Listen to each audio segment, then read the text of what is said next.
Hello, YouTube. Welcome back to Reality and Realty. I'm Al Butler, and tonight we're going to discuss reality, what's going on in the world right now, and how it affects you, and what you could probably do about it. When you look at the possibility of being evicted, or having your home foreclosed on, or for most people, the reality of permanently losing their jobs, and I think that we're up to like 3.4 million. However, the eviction moratorium being extended until December 31st of 2020. For some, depending on what side of the spectrum you're looking at it from, it could be a good thing, and for the others, a not so good thing. More than 4 million mortgages are in forbearance. So there's pain to be felt on all sides of the spectrum. When you talk about with renters, do not be fooled. Be prepared, because at the end of this moratorium, all monies will become due. This is going to be, kind of prolonged and protracted, and it's going to affect a lot of people who have never, ever in their lives could even have fathomed them falling into this situation. Imagine people who have just gotten jobs, within the last couple of years. It's devastating. More than 4 million mortgages are in forbearance. Those of you that already own home, the massive losses of income from businesses. So again, do not be fooled, but be prepared, because at the end of this moratorium, all these monies again will become due. Again, they're not forgiven; they're just brushed aside, and those interest rates, the interest, the late fees, and any other legal fees or other costs associated, with this, you're going to have to bear that. I'm sure. So for those of you who haven't already, jump on the phones with those landlords and those lenders and try to work something out. It's going to be such a huge strain, paying a lump sum payment for all of this back stuff. How can you be expected to make, that one lump sum payment when you never even you couldn't pay the previous ones that were due on a monthly basis? So we discussed the eviction moratorium, 3.5 million people out of work and high unemployment rate, and with all of that having been said, what can be done about these things? And my own personal advice to most people, and anyone in all actuality, our economy is built on you spending, buying, purchasing, keeping the debt, that's what keeps the economy going. So we were encouraged to save, at one time in America, and now we're not, and it's really sad. And when you look statistically, it said that the average American, over 50-something% of Americans do not have $400 in cash for a reserve fund, for an emergency. I was blown away by that reality. But when you think about it, yeah, I was a witness to that at one time, and I know what it was like.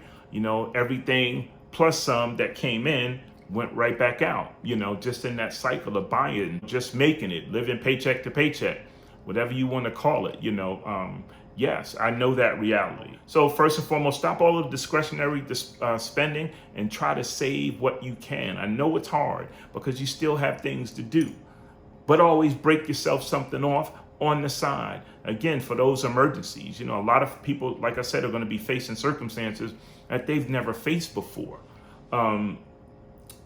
So seek alternative means of work, get that hustle on. What else can you do? What service can you offer? Can you make products? Can you create? Seek out a new skill set. See what's available. Try something new. Try a business. A lot of different alternatives, that we can look at. However, yes, the reality is that so many more people are out of work, and the level of competition is going to be high, even for the simplest of jobs and hustles.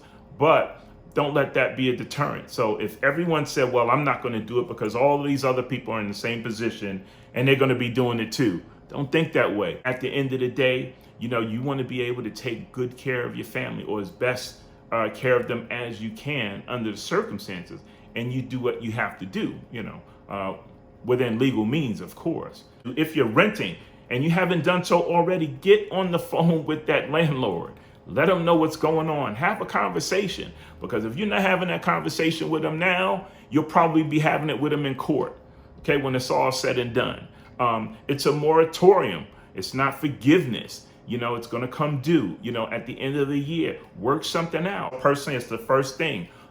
Even when I got wind that things were going to get bad and all of these job losses were going to occur and they were going to shut down the country, I got on the phone, check with buyers, check with sellers, I check with tenants, check with everybody. Listen, are you okay? Are you going to be anticipating a problem? Very few shut down any deals or anything that they had going.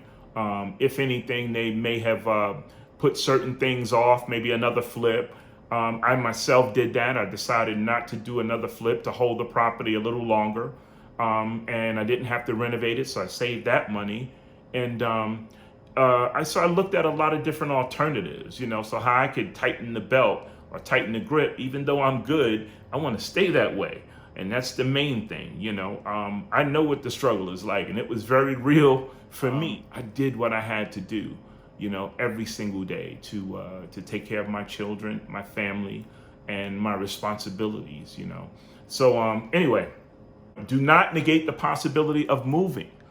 Sometimes, when you're faced with a situation like this, it could feel, very uneasy. You've been there forever but you were complaining because this wasn't done and things were changing or the rent was getting too high. So you were contemplating a move at some other time, so maybe this is a time to just look at that and reassess, hey, this might be a good thing, to make this move now, or maybe downsize, save money and downsize, get a different place, move to a different state, move closer to another opportunity, if you've lost yours at home. So there's a lot of different ways, to look at the other side of the fence. You can agree to a move, it could be a deal with your landlord. Maybe you can negotiate that, with him. Hey, listen, if this is forgiven or a portion of it is forgiven, I'll pay this and I'll agree to vacate, and then he could, actually take possession back of the property and, do what he wanted to do anyway. So there's a lot of different ways, you can work things out, depending on the circumstances that you're in. But a closed mouth would never get fed, so if you don't ask, you'll never know. It's always a 50% chance either way. 50 no and 50 yes. What is there to lose? Get on that phone, make that call.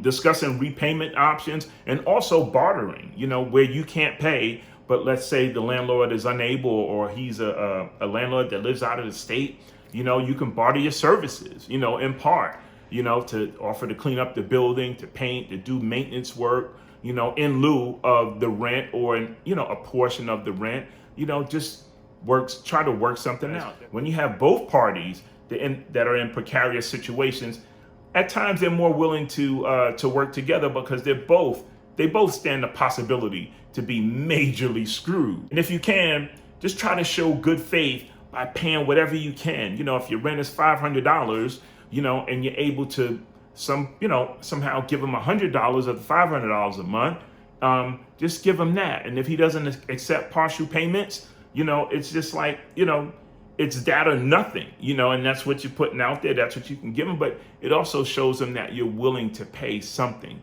because he too, has expenses. They have to keep the heat on, or the AC on, or the lights on, or the taxes on the building, or the home. And, so he's going to have expenses that he has to bear also, particularly if it was always a good working relationship between you and your landlord. I don't see why there's no way that, you both can get together and try to discuss, some of your options, to get out of the precarious situation that you both find yourselves in from no faults of your own. Prepare alternative living arrangements, so now's the time, to start getting out with family members or friends, combining households, reducing expenses, and sharing expenses. Really, really important that a lot of homeowners, particularly homeowners who live in HOA communities, homeowners associations. Now, the reason I mention that is because HOAs can foreclose as well, and they have what we call priority liens. So their liens sometimes, in essence, will supersede the lender. That HOA can still foreclose if you're behind on your HOA dues. So not only reach out to your lenders, reach out to your HOAs. Because there's some HOAs, I'm sure that they're going to have members of the HOA that are behind on their assessments because they too have lost their jobs and their means to generate an income. So they can't pay their mortgages. And if they can't pay their mortgages, 9 times out of 10, they probably can't pay their assessments. And again, create a plan of action of how you're going to pay or repay, those assessments that are in arrears. And just work something out. Do not take out any more loans. Don't go borrowing money.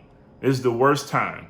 Do not go borrow money. Yes, rates are low to entice you to continue to borrow. I know a lot of people, you're strained. But the worst thing you can do right now is to go out and borrow more money when your finances are already compromised. You're just going to compound those issues. Also, most banks have, and months ago, they've already, as soon as the thing started and they saw the writing on the wall, and they already started closing out HELOC loans. And most of the major banks said, until further notice, there will be no more HELOC loans, no more home equity lines of credits. Okay, so you can't borrow from the equity in your home with most banks. Just be careful about assuming any more debt during, such uncertain times. I would definitely hold off on things like that. Particularly, no loans where the property is used as collateral or security. Okay, please don't do that. Again, it's just going to be compounding your problems. Borrowing from Peter to pay Paul and everyone else. Also, if you're a landlord, reach out to your tenants. Hey, this pendulum swings both ways. Like I did, I got on the phone just so I can anticipate it. Even though I'm good to go, I have a lot in reserves, I'm all set because I've already planned for this. And I stayed in my financial lane where I knew when things got bad, everything would still be comfortable for me. And when I say comfortable for me, I mean in all aspects of my business. So it's just going to be a lot of different things that we're going to have to do to work with one another to try to get past this thing. Once this pandemic is over and the resulting financial hardships are done and over, start to reorganize your finances, okay? And I've always said, and I learned long ago, that you prepare for the famine during times of the feast. That means when everything is going great, always just have that forethought to be looking ahead, to seeing what's down the line. And on average, every 10 years or so, and there's a huge financial shift in the economy crashes, okay? And here we are again. One thing that I'm thankful for is I anticipated that. And just being in that situation, I never wanted to visit there again, So my decisions and my behaviors reflected that. I didn't buy a new car for years. A lot of clothes, everything was limited, lived very frugally and continued to a degree. Just reassessing your spending, your debt, investments, your income, maybe a job. Right now, you're going to be who's really thinking about buying another house. People are trying to stay, keep their roofs over their heads. Just start that reorganization process of your finances. Reassess everything, from the income that you have coming in to the expenses and expenditures that you have going out, how much you're saving, how much you're investing, how much your retirement account look like, what's your revolving debt, what's your long-term debt, a lot of these different things. Just sit down and, and do this reassessment and have this conversation with yourself. How can you better prepare, for when these things come again and happen in the future? Very unfortunate, but we always want to look at the upside, and that's why I'm here.